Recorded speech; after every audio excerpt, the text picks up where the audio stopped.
Lionel, de quoi est-ce que tu veux parler ce soir ? Écoute, je pense en premier point que cette équipe de City est sûrement, en tout cas pour moi, l'équipe la plus aboutie de Guardiola, sous l'ère Guardiola. Elle est capable de subir sans encaisser. Elle est capable, bon, bien sûr, de maîtriser. Ça, on l'avait vu qu'elle était capable. Des fois, elle maîtrisait trop, elle manquait de verticalité. Maintenant, elle a trouvé une arme fatale avec cette verticalité, avec Haaland devant. Ils sont très bons en contre. Donc, pour moi, c'est la meilleure équipe de City que j'ai pu voir sous l'ère Guardiola. Ensuite, l'Inter, en grande maîtrise. Beaucoup de sérénité, avec des certitudes offensives aussi. Et puis, mon troisième point, ça sera bien sûr sur ces formidables demi-finales, deux demi-finales pour moi d'anthologie. Les deux clubs de Milan, et puis hâte de voir ce Real la grosse City là. affiche qui fait finale. Exactement. Et c'est génial parce qu'on va en avoir deux. Des matchs, parce qu'il y a un aller-retour. Tu as l'aller-retour, et les matchs aller-retour vont compter. Ça va être des matchs très disputés des deux côtés. Et puis après, il y aura cette finale qu'il faudra jouer, mais sur un match, tout peut arriver. Donc franchement, là, ça se déroule bien. Je suis confiant. Daniel, tes 3 points. City qui a été bousculé quand même, mais qui s'est finalement logiquement imposé, qualifié. On reparlera évidemment de ce que dit Lionel sur le fait que c'est peut-être le meilleur City de Guardiola parce qu'il a comblé tous les défauts que cette équipe avait sur les années précédentes. Oui, c'est probablement vrai. Maintenant, c'est mon avis. Ouais. Maintenant, rarement je les ai vus comme en première période se faire bouger comme ça, même s'ils ont peu concédé d'occasion. Le deuxième point, c'est on va faire peut-être un point global, bilan sur pas mal d'individualités, et on ne pourra pas s'empêcher de parler de l'arbitrage de Turpin, mais bon, c'est pas pour lui taper dessus parce que c'est un arbitre à nous et que donc on a regardé sa perf avec un œil plus attentif. C'est ce règlement, j'en peux plus de ces pénaux, j'en peux plus, c'est pas possible, il y en a eu 2 ce soir, c'est une catastrophe. Donc bilan, individualité, arbitre compris. Et le troisième, c'est la qualif que j'ai trouvé très solide de l'Inter. Vraiment, sur les 2 matchs, je ne m'attendais pas. C'est pas que je pense que je ne les voyais pas se qualifier sur les 2 matchs contre Benfica, mais de façon aussi solide, non. Sereine. S'ils se qualifient, ça va être à l'arrache, à la baston. Non, je les ai trouvés vraiment solides, vraiment bien. Ouais, ils ont gagné les 2 matchs.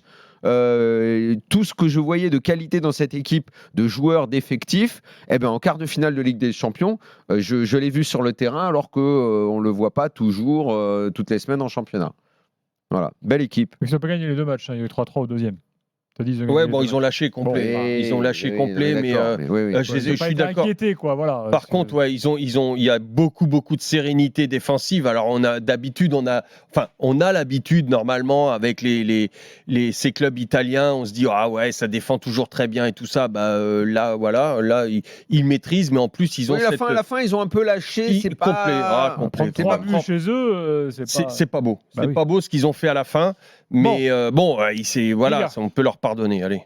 Allons-y pour le premier match qui est Bayern City. Je vous demande d'accueillir comme il se doit nos spécialistes, nos stars, nos vedettes, nos drôles de dames. Polo Breitner, salut Polo. Bonsoir mon cher. Salut Polo. Mon cher Gilbert, bonsoir tout le monde. Salut. Et Julien Laurent, salut Julien. Salut Gilbert, salut à tous. Salut Julien.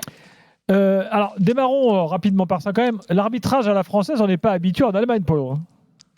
Écoute, Daniel a dit qu'il ne faut pas taper sur les arbitres parce qu'ils sont français. Moi, je pense que ce soir... Non, il a pas dit ça. J'ai pas dit ça. Ah bon, j'ai eu cru entendre ça. Là. Non, pas du tout. Non, mais oui, si on m'avait demandé mes 3 points... T'aurais même dû ne pas y croire si t'avais cru que j'avais dit ça. Je sais pas mon genre de dire ce genre de choses. Non, ce que je veux dire par là, c'est que si tu m'avais demandé mes 3 points, je pense que j'aurais parlé de cet arbitrage. Je vais être très honnête avec toi, Gilbert. Si Haaland avait marqué le premier but, je pense que je ne serais pas avec vous ce soir parce que j'ai une saison pourrie avec les pénaltys, j'en peux plus. Match à journée après journée, c'est pas qu'en Ligue des Champions, en Bundesliga, c'est pareil, etc. Ou des expulsions de joueurs qui touchent à peine l'autre, etc. Mais Polo, c'est pour ça en fait, c'est peut-être ça que t'as pas bien compris, c'est que je dis, on va probablement taper sur Turpin justement parce qu'il est français et qu'on a eu un œil un peu plus attentionné sur lui parce qu'il est français, mais au fond, c'est le système d'arbitrage qui devient insupportable. Non, mais il y a 2 choses. Il y a l'histoire des pénaux, etc. Moi, moi je vois pas pourquoi on siffle le premier et pourquoi Mais on siffle sait le plus deuxième. les les deux. pénaltys, Polo. C'est Et ça. la deuxième Même les chose, joueurs. c'est que Turpin est à l'envers du rythme de la rencontre. Oui, Donc, c'est vrai. Lui-même, Oui, il c'est n'est pas vrai. bon Ça, c'est en vrai. fait. Ça, Ouais, c'est et vrai. puis il a une cartonite insupportable. Oui, Mais bon, bah ouais, je le sais rouge pas, moi sur je savais même Upamecano, pas. il suffit qu'il attende 10 secondes. Il voit qu'il y avait a le hors-jeu, temps, il n'a pas besoin de le exactement. mettre. Le rouge Exactement. sur Tourelle, Il c'est est à accumulation, cheval enfin. sur le règlement. Ouais, mais- il mais- est à cheval. Les mecs sont à cheval. Ils sont comme ça. Ils sont Mais tous. je veux dire, C'est on pareil, a- il y a l'esprit et la lettre. C'est Ouais, toujours pareil. je veux dire, on a deux monstres du football européen qui s'affrontent en quart de finale, ce qui est peut-être une finale, d'ailleurs au minimum une demi-finale de Ligue des Champions version 2023. Moi, il y a quelque chose que je voulais dire, il n'y a pas de grande équipe sans grande défense, et moi là, je tire mon chapeau sur ce que fait Guardiola à l'aller comme au retour sur cette double Attends, confrontation. juste, ça, on va parler du match et tout, mais juste, Julien, sur Turpin en Angleterre, on dit des trucs, on dit rien. Ils ont été un peu surpris, ouais, à la télé, sur les commentateurs, les deux commentateurs du match, ils ont été un peu surpris par certaines décisions, effectivement, de se précipiter un petit peu, notamment sur le Sa carton rouge. précipitation tout le temps. De Upamecano, il est un peu énervant, et puis Et l'embrouille puis avec nerveux. Tuchel aussi. Nerveux aussi, Ouais, on j'ai l'a trouvé. senti un petit peu nerveux aussi, Ouais. ouais. Et puis ça avait commencé surtout tout au début avec il y a une récupération haute du Bayern, il siffle un hors-jeu avec son juge de touche, c'était pas très clair et donc effectivement les Anglais Mais pendant- l'ont noté. Pendant très longtemps, Turpin n'était pas en Ligue des Champions. Ouais. Nos arbitres ne fréquentaient pas la Ligue des Champions. Là, maintenant, on commence à en voir. Je ne sais pas ce qui leur vaut, parce que ce sont les mêmes arbitres. Hein. Il n'y a pas eu une nouvelle classe d'arbitres, ce sont les mêmes. Turpin ne bossait pas l'histoire de Ligue des Champions pendant des années. Qu'est-ce qui lui vaut aujourd'hui d'être sur un match aussi important ? Je ne sais pas si, je sais pas s'il a réellement le niveau, en Non, fait. mais fondamentalement, déjà, est-ce que c'est le meilleur arbitre français? Moi, je sais pas, je suis pas sûr. De toute façon, pour l'excuser un petit peu, il y a un vrai problème global. Il n'y a pas une soirée Ligue des Champions, Coupe d'Europe en général, où de toute façon, on n'est pas emmerdé avec cette histoire que toi t'appelles l'esprit et la lettre. Daniel. Mais c'est pas réellement ça. Les arbitres, même les les arbitres, règles, on leur casse la tête avec cette histoire de péno. La règle du péno, ces dernières années, j'ai l'impression qu'elle a changé 10 fois. Entre le fameux péno crétin de Kipembe, Manchester United 2019, entre-temps, on ne l'y sifflait plus. Là, maintenant, si ce soir, on siffle celui d'Upamecano, bah alors là, vraiment, là, je comprends rien du tout. En fait, le penalty, dans mon esprit, il doit y avoir quand même une proportion entre la faute et la sanction. Là, le mec, il dévie à peine le ballon en faisant tout pour pas le toucher. Et derrière, tu as penalty. Penalty, c'est une occasion de but en or massif, quoi. Ouais, Après, moi, je m'en fous de savoir qu'il a arrosé la tribune. C'est juste que pour une faute, mais absurde, inutile, à l'arrivée, tu as une occasion de but énorme. Là, on est trop dans le règlement maintenant. On n'est plus, on C'est regarde trop même dans le plus règlement. si la balle est déviée, s'il y a À quoi propos que ce soit. d'arbitrage français, on va parler du match, vous en faites pas. On va pas... Mais vous avez vu que Gary Lineker a validé Bonamio? Ah oui, C'est la classe, quand même. c'est lui notre meilleur arbitre ouais. français. Oui, Bonamio qui a eu cette expérience avec les Moi, je oreillettes. suis d'accord Et avec. Lineker a tweeté, Lineker quand même le mec, tu vois, l'influenceur number one quand même. Moi, je suis d'accord avec Et Julien. il a validé Benoît. Ouais. Et pour Turpin, pour en On revenir félicite. à lui, je trouve que Juju a dit quelque chose qui est judicieux, c'est-à-dire que tu le trouves déjà assez nerveux, précipité dans ses décisions. Écoute, Il est à l'inverse du tempo de la rencontre. en fait. C'est ça, le exactement. De toute façon, Et il ça aime trop les pénaltys, de rejaillit. toute façon. problème. Et ça lui En gros, rejaillit ça va dessus trop parce vite que pour lui. ça rejaillit sur les joueurs parce que on avait les deux matchs. Là, on voyait les deux matchs, et on voyait les attitudes sur les arbitres. À chaque fois qu'il y avait une décision arbitrale du côté de Turpin, il y avait alors je parle pas des entraîneurs, Tourelle et des joueurs qui venaient tout le temps, mais quels que soient les joueurs, c'était pas que les joueurs du Bayern, c'était tous les joueurs qui venaient, qui discutaient avec lui, qui avaient pris son anxiété, qui avaient pris sa nervosité et tout ça. Et au-dessus, tu avais un arbitre qui maîtrisait quand même beaucoup mieux et les joueurs, ça se passait beaucoup mieux. Donc l'attitude de l'arbitre et notamment de Turpin aujourd'hui rejaillit sur le déroulement du match, rejaillit sur tout ça. Et il faut qu'il fasse attention. On ferme le dossier, je regarde- mot de la fin. Ouais, là-dessus, je regardais dans Liverpool Rangers en Ligue des Champions, un penalty, il donne un penalty. Sur le Atlético Madrid Bayer Leverkusen, il donne un penalty. mais en Sur France non, sur le Manchester United Barcelone, il met des penalties. Il y a encore des penalties ce soir. Je sais pas, il aime trop les penalties. À un moment, faut arrêter. Sans doute. N'importe quoi. C'est pas mal, ça.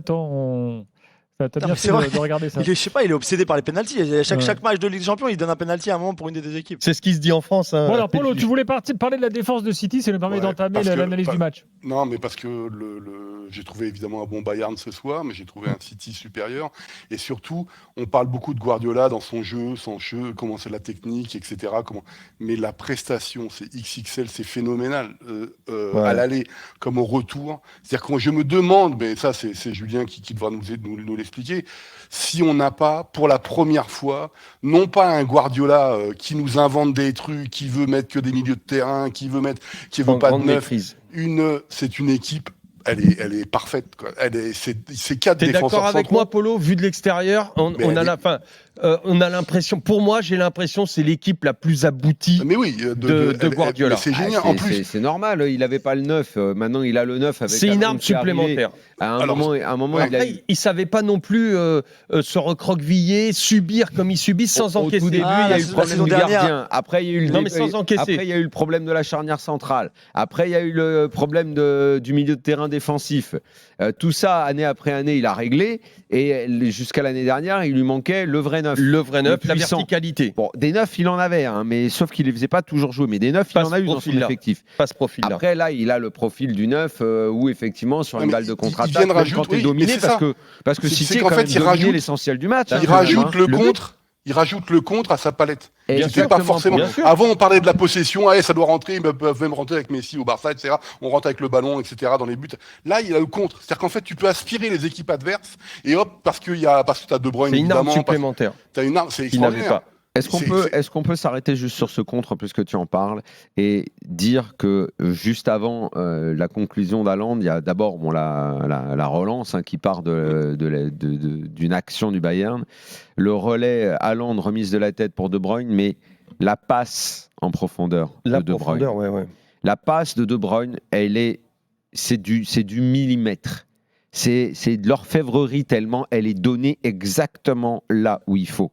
Et il y a un Cette truc passe-là, et pourtant De Bruyne, comme tous les milieux de terrain de City, sur 90 minutes, je dirais quasiment 75 minutes, ils ont été plutôt mangés par le Bayern, qui a dominé la rencontre. Ils ont même eu en début de match On les beaucoup voyait de pas. déchets Gundogan, techniques. De Bruyne, à un moment, j'avais oublié qu'ils étaient là, tellement ils couraient, ils avalaient le vent. Mais la balle de contre-attaque, la passe que fait De Bruyne, moi c'est vrai que je kiffe ce joueur, j'adore. Mais la passe là, elle est extraordinaire, extraordinaire. Après, il y a la conclusion, il y a Upamecano qui fait un deuxième match complètement pourri, qui glisse, qui se retrouve le cul par terre. Haaland, il n'allait pas rater une balle pareille. Mais vraiment, moi, j'ai envie de m'arrêter sur cette passe de Bruyne qui est un chef-d'œuvre. Julien, tu réponds quoi à ça, à Lionel qui dit c'est le plus beau City, enfin le City le plus complet de Guardiola? Le plus complet, ça c'est sûr. Tout à fait, je suis d'accord. Alors, on l'expliquait dans l'avant-match, on avait un auditeur qui nous avait appelé, je crois que c'était Franck. C'est peut-être pas le meilleur City. Je pense que l'année où ils finissent avec les 100 points en 2017-2018, c'est peut-être une équipe qui joue encore mieux au football, qui est encore plus agréable à voir jouer, qui est plus belle, c'était une saison assez incroyable, en tout cas en première ligue. Mais c'est sûrement, oui, la plus complète parce que tu as des joueurs comme De Bruyne qui sont à leur apogée quand ils sont bien physiquement, parce que défensivement, je pense qu'il a trouvé enfin la bonne formule avec les 4 centraux. Quand l'équipe de France et Deschamps jouaient avec 4 centraux en 2018 à la Coupe du Monde, c'est pas pour jouer au football comme le fait Guardiola. Lui, il est capable de jouer au football très très bien avec 4 défenseurs centraux. Et puis après, bien sûr, il y a Haaland qui change beaucoup de choses, mais tu sais aussi, comme l'avait dit De Bruyne l'autre jour, que tu es très très fort sans lui, tu es très très fort avec lui, il t'apporte autre chose, et même quand il est pas dans un très bon jour comme ce soir. Ce soir, il doit mettre un triplé entre le penalty, l'occasion où il se précipite alors qu'il peut contrôler, il veut la frapper en une touche en se retournant alors que c'est pas du tout le bon choix. Et puis son but, il peut facilement mettre un triplé encore. C'est vrai que c'est à un autre niveau. Après, ils sont en course encore pour un triplé qui serait incroyable. Hein. Le deuxième dans l'histoire du football anglais après United en 99, mais le premier depuis 99. Mais il y a encore quelques matchs à jouer, quelques situations à gérer. C'est très très rare pour un City de Guardiola de 2 matchs de suite comme ça en Ligue des Champions par exemple, de pas avoir le plus de possession de balles, le plus de passes réussies. Ils ont quand même concédé 19 tirs ce soir, 12 tirs au match aller à domicile. C'est très rare. Et là où je suis pas forcément trop d'accord avec vous, c'est que Guardiola, il sera pas content aujourd'hui, par exemple, sur l'occasion de Sané. C'est bien trop facile. À 0-0 en début de match, l'occasion pour Sané. Et Sané, il doit bien sûr qu'il doit marquer. Moi, je comprends ce que tu dis. Moi, je comprends ce que tu dis, Julien, effectivement. Et moi, j'ai rarement vu, bien, hein. attends, j'ai rarement vu City sur, on va dire, la première période, se faire autant bouger. Hein. Ouais, jouer dans son camp en allant une ou deux fois à peine dans le camp adverse. Moi, City, j'ai pas du tout l'habitude de les voir, bousculer à ce point quand même. Hein. Ils mènent 3-0 aussi. C'est-à-dire que c'est pas forcément forcé. Même Polo, c'est pas le jeu de City. Oui, que Pep Guardiola, il a envie de dominer toute la rencontre, je comprends, mais je suis pas persuadé que les consignes tactiques d'avant-match non plus, ça te soit de prendre tous les risques du côté de Manchester City non plus. Maintenant, là où ce qui est vrai, c'est que ce Bayern-là, même si je le considère comme inférieur à City globalement, factuellement, c'est quand même la 3e année de suite que le Bayern n'est pas en demi-finale de Ligue des Champions.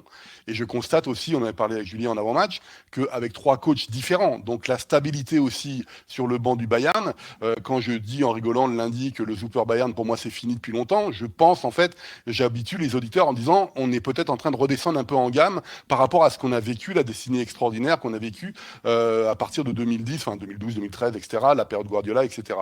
Mais ce soir, c'est vachement intéressant parce que Leroy Sané, à la fois extraordinaire tactiquement parlant, techniquement, et à la fois fondamentalement énervant, parce qu'il fait briller, mais souvent les autres, il fait briller Ederson avec ses tirs, quand il est à côté, il rate parfois des petites passes, le duel à 0-0 contre Ederson, il doit le gagner. Si tu veux que le Bayern ait une chance, peut-être, de renverser ce Manchester City, il faut absolument marquer, or il ne marque pas. Et donc en fait, si tu veux, il faut absolument que le Bayern tire l'ensemble, le bon diagnostic de pourquoi ils sont plus en demi-finale de Ligue des Champions. Manuel Neuer n'est plus là, Lewandowski n'est plus là, on l'oublie, mais la défense centrale victorieuse en Ligue des Champions, Boateng Alaba n'est plus là. Boateng évidemment est trop vieux maintenant, Alaba il est au Real. Ils ont perdu en qualité. Exactement. Et alors, ils ont perdu en qualité. Lewandowski par Choupo-Moting. Tu joues à 10 aussi. Hein. Ouais, c'est ça, tu joues à 10 pour moi. Tu joues si Choupo-Moting, je veux pas taper dessus, mais le Bayern, c'est pas Lewandowski qui évolue avec Choupo-Moting avant-centre, Leroy Sané qui, même si moi au début de sa carrière, j'avais un peu les yeux qui brillent, mais mes yeux se sont fermés depuis longtemps sur lui, le pauvre. Il est ultra surcoté. Il est décevant. Et il y a des jeunes joueurs allemands, Paulou nous a tellement parlé depuis des années de leur manque de caractère, on est bien obligé de reconnaître qu'il a raison. C'est vrai que ça manque cruellement de caractère. J'adore le joueur vraiment, mais même Kimmich, je trouve que... mais voilà, mais ça c'est un truc parce que Kimmich, je trouve qu'il baisse un petit peu, tu vois. Oui, mais en plus par rapport à 2020 où il régalait avec Goretzka, ils écrasaient tout le monde au milieu. Ils ont baissé. Et le Bayern, et ça c'est à mon avis tactiquement, c'est une question qui existe en Allemagne depuis 2 ans et demi. En fait, depuis que le Bayern ne gagne plus, on va dire. Depuis 2020, 2021, etc. La fin de Flick. Kimmich n'est pas un numéro 6. Rodri, c'est un numéro 6. Au Real, il y a des grands numéros 6. À Liverpool, il gagne avec des grands 6. Le Bayern, le fait d'avoir toujours ces équipes portées vers l'avant avec Kimmich, Goretzka, il y a des trous derrière quand même. Et en Allemagne, on le dit depuis longtemps.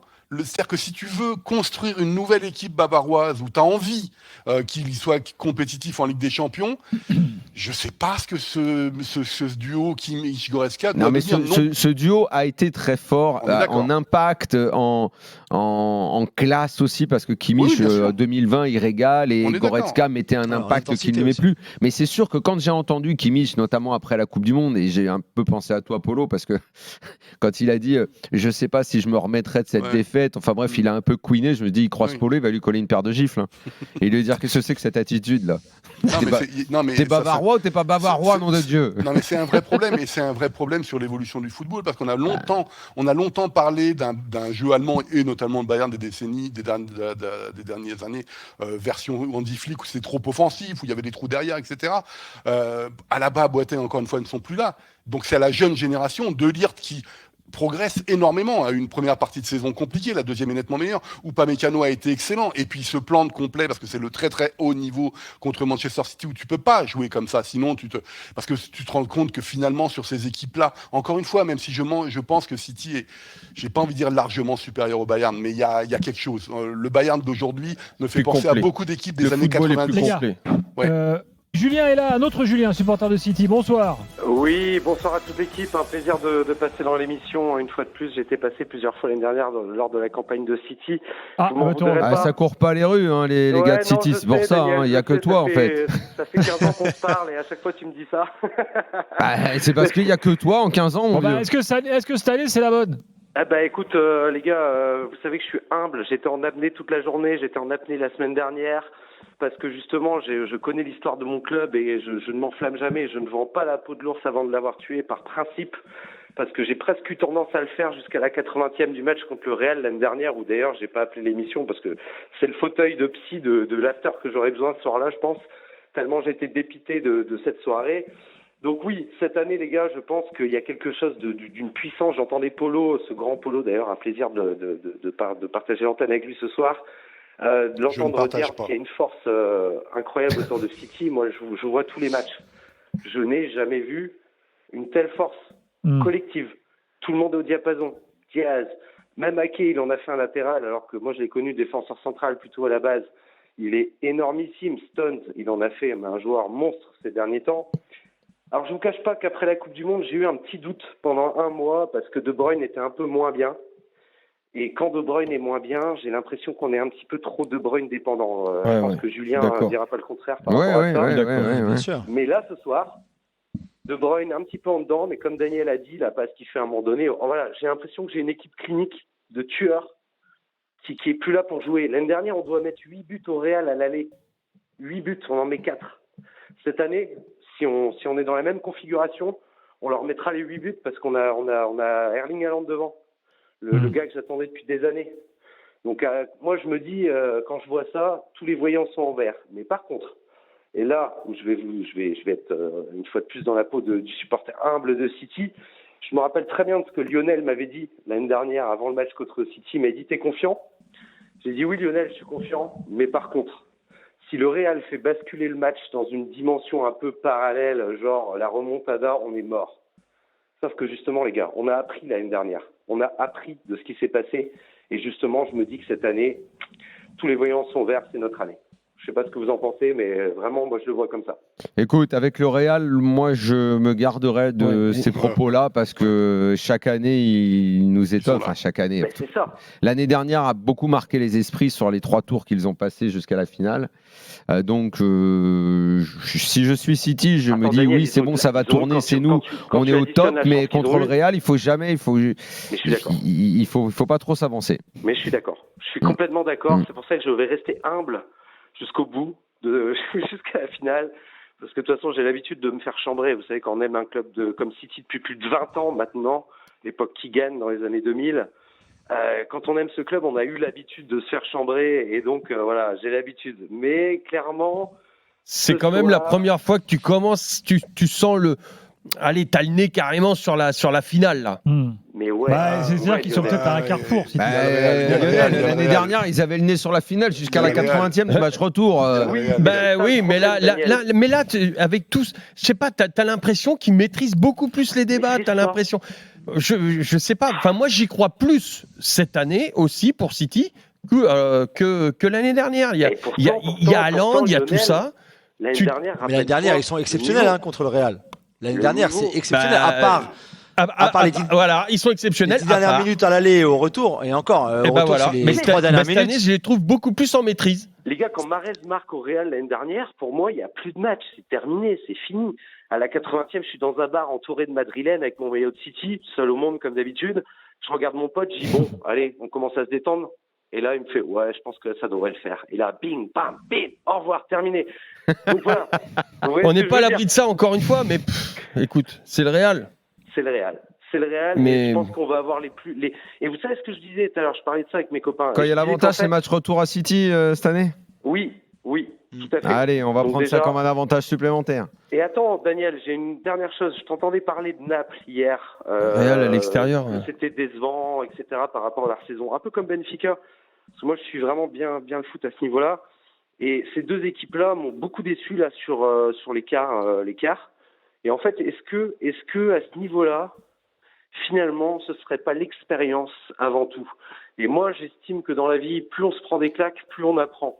Mais City, non, on en a pris quand non, même ça pas mal. part Ça C'est marche pas pareil. trop avec Mais- le Milan et l'Inter. hein. Méfions-nous L'expérience. de ces tartes à la crème. Milan et Inter ont zéro expérience, n'étaient pas à ce Exactement. niveau depuis des années. Si véritablement se prendre des claques dans la tronche, ça permet de se relever, alors le PSG aurait gagné la Ligue des Champions depuis un moment, vu les tartes qu'ils ont pris dans la tronche. Hein.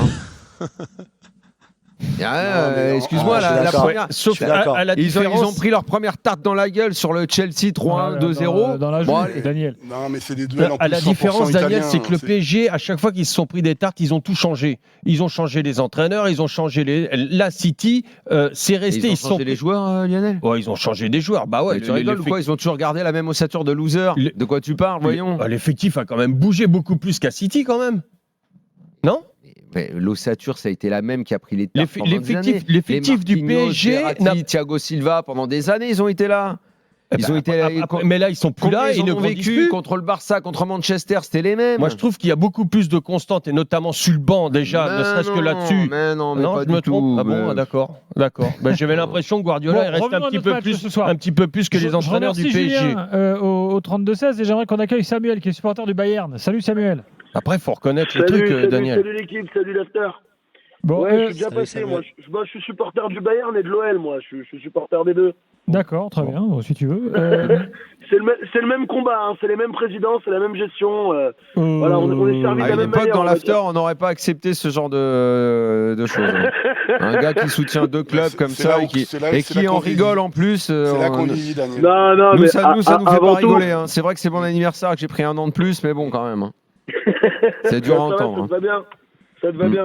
Ouais. Non, mais moi, ce soir, il y a un truc qui m'a choqué. Alors déjà, respect à Manchester City parce que bon, perdre contre une équipe comme ça, c'est juste normal quand ça joue aussi bien en face. Et ensuite, il y a quelque chose qu'il faut dire. Vous avez souligné tout à l'heure le niveau de la charnière centrale du Bayern. Mais en fait, sur les deux matchs, si le Bayern, ils en prennent 4, c'est 3 pour Upamecano. Moi, faut être très honnête, on regarde les actions. Et il est clairement passé à côté des deux matchs, oui. Ah oui. Mais Sur c'est- certains, il est la très La mauvais. glissade ce soir, C'est une catastrophe. extraordinaire. Et en équipe de France, il passe aussi à côté de son match une ou deux fois. J'ai pas l'impression qu'il ait les épaules pour être titulaire indiscutable dans cette équipe. Et ensuite, aujourd'hui, le Bayern, pour moi, ils ont plus les épaules pour aller chercher une Ligue des Champions. Et de toute façon, pour moi, ils faisaient pas partie des favoris parce qu'il leur manque un vrai tueur et des vrais mecs ultra expérimentés de la gagne. Je sais pas, j'ai l'impression qu'il n'y a plus la grinta qu'il y avait avant. C'est ce qu'on c'est a une dit équipe tout qui a à l'heure. perdu Il y a un un peu son défaut aura. de taulier, il n'y a pas d'avant-centre et une défense Ouais. un peu faiblarde. Effectivement, quand tu passes de Ouais. Neuer à Sommer, même si c'est un bon gardien, c'est pas la même en termes de leadership. La charnière centrale, Non, non, elle est forte sur le papier, Oupa, mais il n'y a pas beaucoup. Upamecano, il fait une super saison. Il se rate dans ce quart de finale. De lire. Bah ouais, mais Polo, à un moment, le Bayern, mais ça peut pas se contenter de ça, oui, tu mais sais bien. Il a quel âge aussi? Il a 24 ans. C'est-à-dire que moi, je leur laisse le temps Ah, et alors d'arriver. De Ligt, il a eu 6 mois extrêmement compliqués. Il était en train de devenir le boss de la tu défense. sais que De Ligt, il faut faire attention, Polo. hein. La Juve, et ça s'est pas bien passé. Oui, il oui. arrive au Bayern. Il arrive au Bayern. C'est ok, oui, il s'installe, mais je trouve pas qu'il soit absolument rayonnant. Et tu sais, il y a des joueurs. On est dans une époque où les joueurs. Hernandez aussi, faut pas Où l'oublier. les joueurs nous apparaissent éclatants assez vite, font 6 mois, une saison. La régularité, c'est plus réellement une tendance. Il y a des joueurs qui vont, qui viennent, qui sont à la mode pendant un moment. Je crois que l'expression tout va très vite dans le football n'a jamais été aussi vraie. Et Je suis assez d'accord. je suis sûr qu'aujourd'hui, on aurait beaucoup de mal à notre fameux jeu des chapeaux à trouver des défenseurs centraux complètement Chapeau. irréprochables. Et d'ailleurs, on va regarder les demi-finalistes de la Ligue des Champions, donc le gratin du football mondial. Bon, je suis pas sûr que comme ça sur le papier au début de l'année, tu aurais mis donc 2+2 les 4 défenseurs des deux équipes de Milan parmi les meilleurs défenseurs en Europe. Idem pour les milieux de terrain ou les attaquants. Il y a des bons joueurs, hein, mais pas forcément Allez, faut ceux qu'on qu'on avance. cite en premier, quoi. Tu vois. On est d'accord, on est Vous d'accord. savez que Polo, il est dans le même cas que nous, il est dans la même galère que nous. Il ne reste Pourquoi plus qu'un club. Il Il ne reste plus il qu'un est en club. vacances, j'allais dire. Leverkusen. J'allais dire, il est en vacances, non? Eh non, Leverkusen demain quand même. Ah ouais, c'est Ah, pas ça gagné. compte Parce pas, que je peux t'assurer. ça compte. Je peux t'assurer que l'Union Saint-Gilloise, le match qu'ils ont fait à l'aller, c'est assez. Moi, je suis sous le charme. hein. C'est-à-dire, c'est peut-être l'équipe de l'année dans le football européen. L'Union Saint-Gilloise qui va peut-être gagner le championnat belge et qui est en quart. Il y a un petit club avec un tout petit budget. hein. Exactement, mais c'est assez Ouais. impressionnant. Avec Boniface devant. Ouais, Très Boniface très bon devant, joueur, ouais. Boniface. Alors que Julien, lui, il lui reste 13 clubs. Donc, 22. Moi, je vais gagner les 3. Hein. Je l'ai annoncé, mais je vais vous le répéter. Je vais gagner City, United et West Ham. Les 3, on fait. Mais ce soir, c'est vachement intéressant parce que c'est peut-être une passation de pouvoir. Ça faisait 4 ans, je crois, ou 4 ans et demi que le Bayern était numéro 1 au classement UEFA. Ce soir, je crois qu'officiellement, City leur passe devant, devient le nouveau club numéro 1. Même si et puis on prendra le temps la semaine prochaine sans doute de faire un petit mini bilan Tourelle qui en fait au final depuis qu'il est arrivé est pas bon Polo. Mais je sais pas si c'est lui le problème, je suis pas sûr que ce soit lui en fait. D'accord. Disons-le très clairement et rapidement en 10 secondes. Pourquoi est-ce que le Bayern prend Tourelle? Parce qu'ils savent très bien que s'ils le prennent pas maintenant, ils l'auront pas cet été. Donc Ils le prennent pour travailler sur le long terme maintenant. C'est ça. C'est exactement ça. Mais il aura du boulot parce qu'il y a un recrutement qui doit être fait quand même. Oui. Et ils se sont plantés avec Sadio Mané. Et il change quelque chose au Bayern dans l'arrivée de Leroy Sané, c'est un échec. Je pense pas que ce gars-là soit fait pour le top niveau. Samuel n'en a pas parlé, mais c'est... Il y a 4-5 joueurs à prendre dans cette équipe. Il y a toujours un problème, un gros point d'interrogation, c'est Salihamidzic, le directeur sportif. Ouais. Merci les gars. Merci. C'est fini. Là, l'autre demi-finale, le quart de finale retour opposé donc l'Inter à Benfica, 3-3 qualif de l'Inter. La demi-finale 100% italienne, 100% milanaise. Et là, ça y est, c'est fait. Le retour de ces deux clubs qui ont fait l'histoire des Coupes d'Europe, mine de rien. Tu te souviens le petit côté absurde qu'il y avait eu dans la dernière fois et la seule fois que c'est arrivé, quand ces deux clubs se sont affrontés en demi-finale en 2003. C'est à l'époque, le but à l'extérieur existait encore. Et il y avait le score de l'aller de retour avait fait 0-0 et 1 partout. Et Milan s'était donc qualifié. Mais pourquoi je dis que c'était un petit peu absurde? Parce qu'il n'y a pas de domicile et d'extérieur, puisque c'était dans le même stade. Bah si, avec tu reçois. Merci Lionel. Non, mais c'est ça. Oui, on sait bien que. Mais donc ça n'avait tenu qu'à un tirage au sort, c'est ça que je veux dire. C'est le fait qu'on avait dit le match aller c'est à l'Inter 0-0, plutôt l'inverse. À Milan 0-0, le match retour c'est à l'Inter, mais en fait c'est sur la même pelouse, dans le même stade. Ils avaient leur vestiaire habituel. Donc le côté domicile extérieur ne comptait que pour le nombre de supporters qu'il y avait dans le stade. Ouais, voilà. Mais c'était un truc, je me souviens à l'époque qui. Je sais pas, ça m'avait. Je me suis souvenu de cette scène qui était un petit peu, pas grotesque, quoi, mais un petit peu originale quand même. 0-0, 1 partout pour deux équipes qui jouent dans le même stade. Ben là, il n'y a plus la règle du but à l'extérieur. Là, c'est l'Inter qui reçoit en premier. Mais là, on s'en fout, c'est la même. Là, pour le coup, là, vraiment, sans règle du but à l'extérieur, là, on se fout de savoir si le match allait d'un côté ou de l'autre. Pourquoi on s'en fout. Je sais pas, non, parce que peut-être que l'Inter peut prendre plus de devant si jamais, par exemple, ils sont obligés parce que on a vu que c'est une équipe qui joue en contre, que voilà, sans compter, bien sûr, le but à l'extérieur était énorme et je regrette d'ailleurs ce but à l'extérieur. Je crois qu'on le regrette tous. Johan Crochet là, salut Johan. Salut Gilbert, salut Lionel, Auguri, Daniel, salut Yo. Et bonsoir à toutes et à tous. Merci Johan. Je vais lui tirer les oreilles après. Et juste pour info, c'est Milan qui reçoit le premier match le 10 mai et l'Inter qui ensuite reçoit le 16 mai. Comme en 2003 alors, c'est ça je crois le tirage, il me semble. Ouais, et pour info, je ne sais pas si vous vous souvenez, mais l'arbitre du match retour en 2003, c'était Gilles Vessière. Ah non, je ne me souvenais pas du tout. D'ailleurs, à la fin du match, au moment il avait été coincé dans le vestiaire par Luis Fernandez. Il avait, c'est pas ce match-là. Il avait une grosse pression des joueurs de l'Inter et un tête-à-tête avec Martins notamment, qui était assez. Obafemi Martins. Ouais. C'est lui qui marque au match retour. Bien sur sûr, le 1-1, bien c'est Martins qui marque sur une erreur de Maldini. Oui, c'était dans le parking que Luis avait coincé Gilles Vessière avec la bagnole. Ouais. Oui, pas dans le vestiaire, pardon. Bon, bref. Tout à l'heure, Lionel nous disait tout de même prendre 3 buts à la maison, ça. Parce qu'ils ont lâché. Ils ont lâché. Ils n'ont pas été inquiétés en fait. Non. En vérité, ils ont géré. Ils ont lâché complet. C'est pour ça. Non, sinon, franchement, on s'en fiche totalement parce que à 3-1, ils ont clairement levé le pied. Je suis pas sûr que Simone Inzaghi ait beaucoup aimé quand même. Hein. Non, honnêtement, à la fin du match, il n'en a rien à faire. Lui, non, mais tu leur en veux pas. D'être en demi-finale. Et en plus, il disait à la fin du match que, alors ça, j'ai du mal à y croire parce que je ne vois pas au moment où il s'arrête, mais il dit que ses joueurs lui ont dit qu'ils avaient entendu un coup de sifflet et qu'ils s'étaient arrêtés sur l'action, etc. Mais moi, je ne vois pas trop ça sur le 3e but, mais bon, pourquoi pas.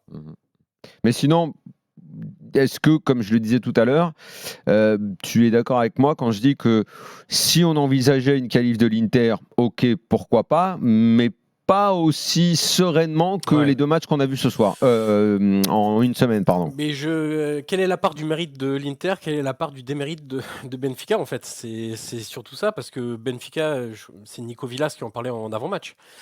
Ça tourne plus en fait, et sur les 2 matchs, on le voit clairement, c'est que le jeu très énergivore avec beaucoup de mouvements, beaucoup de dynamisme, etc. On le voit plus du tout. Alors, il y a Un des peu mérites de comme l'Inter Naples hier, hein, les 2 équipes qui étaient un peu des outsiders qu'on aimait beaucoup se sont arrêtées en quart. C'est vrai. Et alors évidemment que l'Inter a poussé Benfica aussi à être moins dominant, à être moins beau quelque part, esthétique dans son jeu. Mais bon, honnêtement, moi je trouve que sur l'ensemble des 2 matchs, il n'y a vraiment pas grand-chose à dire, quoi. Je trouve l'Inter Je sais pas comment tu l'as vécu, toi, Yo, mais j'ai trouvé qu'à chaque fois que les Interistes faisaient une contre-attaque, pendant que les Benfiquistes avaient plus la maîtrise, on se disait ça y est, ils se prenaient une contre-attaque et tout d'un coup, derrière, Benfica avait très très peur. Ils étaient vite et s'arrêtaient de jouer. Ils étaient vite déstabilisés. Quand l'Inter mettait en route quelque chose, c'est vrai que assez vite, ils trouvaient des ouvertures, ils trouvaient des possibilités de contre. Attention, elles sont très, bonnes, très, très dangereuses. Alors, je ne parlerai pas de Barella, qui est un milieu de terrain.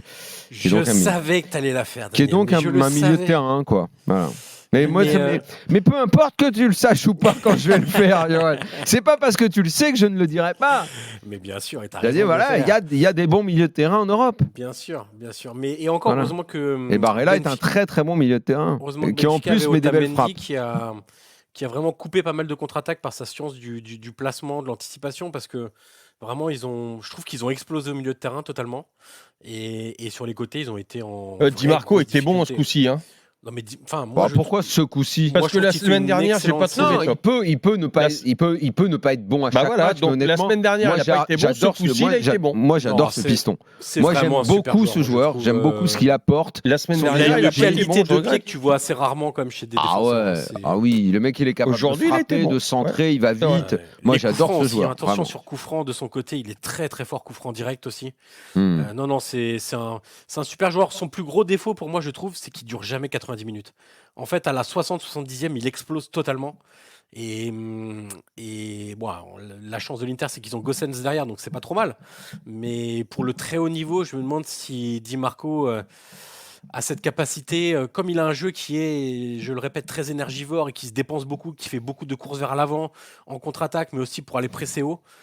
Au bout de la 70e, tu es certain que tu dois le remplacer et que c'est un changement qui est prévisible et prévu très rapidement. Donc, mais au-delà de ça, c'est vraiment un super joueur, et même pour la nationale, il y a des postes où il y a des problèmes, mais côté gauche, entre Spinazzola et Di Marco, ça marche. 2 sacrés pistons. Ouais, ça marche. Là.